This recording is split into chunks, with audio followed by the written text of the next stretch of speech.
me not take the liberty of being in a classroom and just talk in general. You see, everyone can communicate.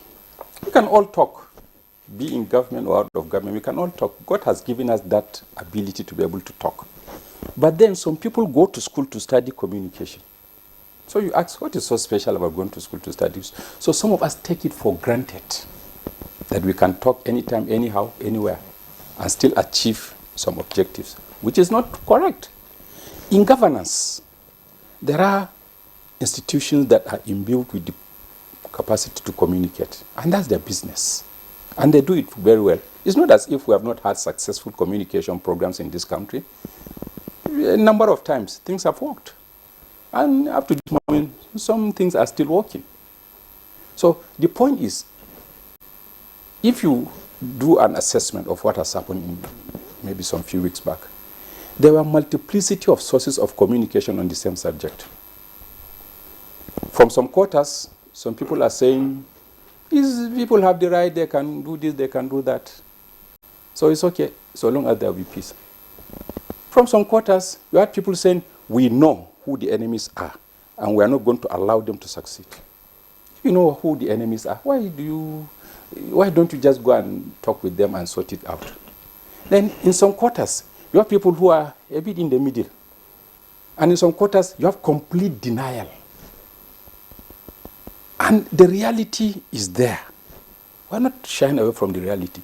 And this suggests that when we are confronted with such nationally sensitive issues, we need to plan properly.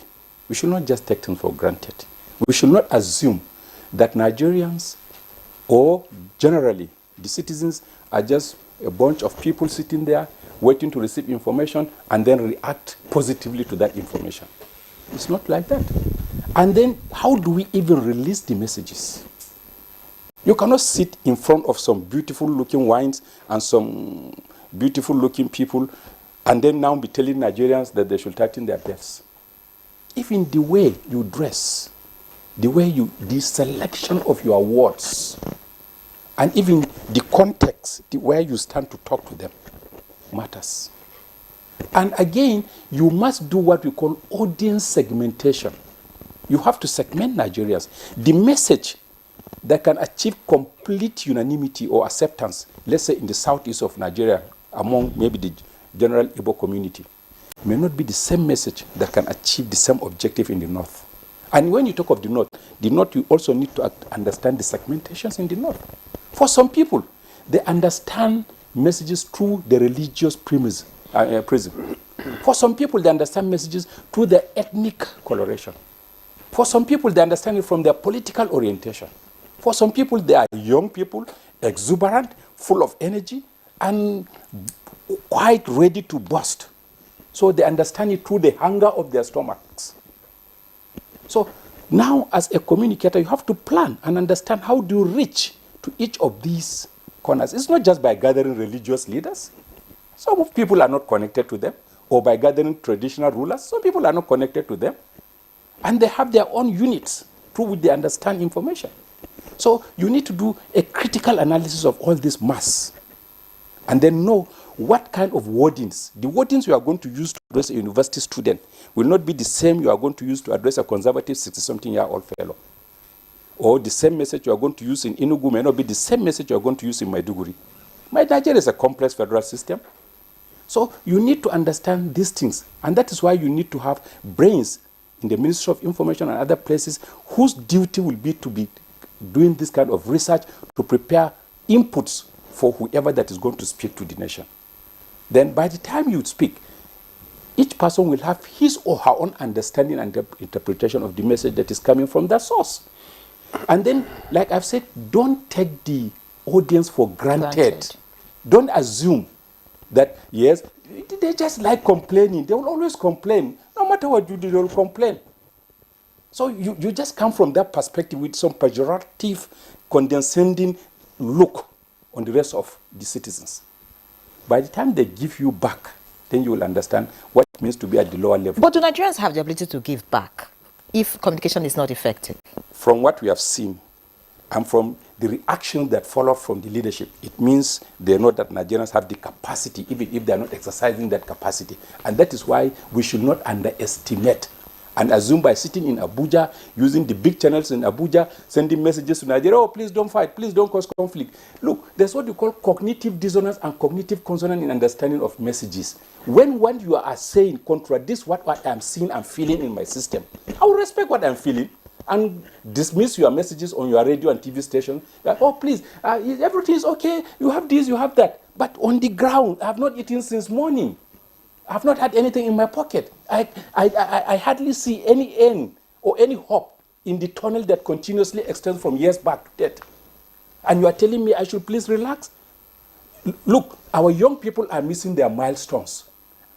What do you mean by milestones? At the age of 7, primary school, at the age of 18, secondary school finish, at the age of 21, university degree, at the age of 22, 23, maybe an employment or master's degree or a marriage. And today, a student that has graduated for the last 8, 10 years, no job, no wife, no money, nothing in his pocket, and you are telling him, please be patient. Life will be sweeter and better. We are working hard today for your better tomorrow. When is the tomorrow coming? So if somebody asks you this question, how much will you ask? And he sees you buying cars for your children, cars worth millions of naira, building mansions, doing this, doing that, and you are telling him to keep quiet, and he cannot see hope, and you expect him to. So this, I think that in leadership, these are tensions that we have to manage. And we do not manage this with anger. We do not manage it with provocation. We manage it with creative thinking. But you know, Prof, a leader watching you now will say, well, this has been... I am a leader too at my own level. At your own level, yes. But you know, I'm just saying the political leader... And I'm selecting my words. Yes, a political leader watching you now would say, well, this has been what has been obtainable for a very long time in the country. And Nigerians have not been able... transition. The world is transiting from analog to digital. The environment is transiting from fossil energy to green energy. So leadership must also transit from analog leadership to digital leadership with complete sensitivity and acceptability from the people at the lower level. You have just seen what has happened in Kenya, in Bangladesh, in other places, and we're praying it should not come to Nigeria. And for us to pray, we must work on this issue of policy. I would like to come in briefly on the issue of policy. I was coming to you anyway. Because, you see, there is a difference between the policy of communication and the communication of policy. The challenge that we have heard is not about policies. The challenge mostly is about poor communication of policies. And we could see that it has played out heavily. Before that policy is communicated, what happens? And that's why Prof was talking about taking the public for granted, taking the citizens for granted. The policy must be properly processed. And part of processing the policy is getting the communicators involved to know what the policy is all about and asking them to go and design the effective way to communicate that policy. And part of designing the effective way is to also do stakeholder mapping and stakeholder engagement. To now know how to communicate it even before it is communicated. Citizens don't like surprises, especially in an environment where they don't trust their government, where they don't trust organizations. So anything you bring, primarily, they look at it, they have come again. From the perspective that they don't like us, they don't have respect for us.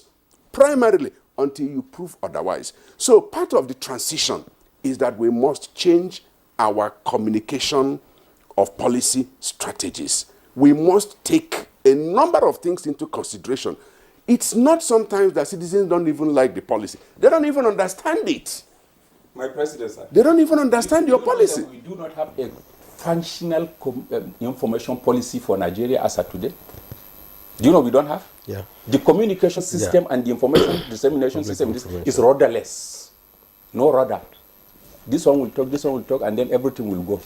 We do not have a policy, and not because we are not supposed to have. One was done since the Obasanjo regime. Some of us were part of it. Up to today, is still in the coolers and is outdated today. And what does it take to produce a national information policy that can coordinate the resources as well as collaboration and all of that in the information subsector. In this era, go and check, most countries have it. But Nigeria, we do not. And it's not as if we have it is in the coolers of the Ministry of Information. And today it has died.